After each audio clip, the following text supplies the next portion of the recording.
ঘটনা হচ্ছে প্রথমে একটা গাড়ি আসছিল, গাড়িটাকে তীব্রমতার সামনে দিয়ে যখন যাচ্ছিল মোটরসাইকেলে বাজি ফুটিয়েছিল নাকি, সেটা নিয়ে উত্তেজনা সৃষ্টি হয়েছিল। এর মধ্যে কিছু মোটরসাইকেলে এসে তীব্রমতার যে গ্যাদারিং ছিল সেখানে রাস্তার পাশে গাড়ি, সেই গাড়িগুলো ভাঙচুর করলো।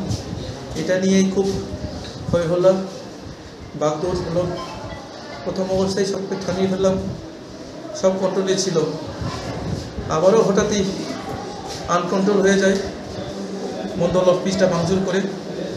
এবং খবর পেলাম ওদিকে ইনজুর্ড আছে বলে, ইনজুর্ডকে রিকভারি করতে গেলাম। তখন থেকে আরও উত্তেজনাতে আসলো আক্রমণ। তাদের মধ্যেই মাথার মধ্যে বাড়ি ছিল, আমার ফেটে গেল। আমার ড্রাইভারের হাত ভেঙেছে, আমাদের পিজিরও হাত ভেঙেছে।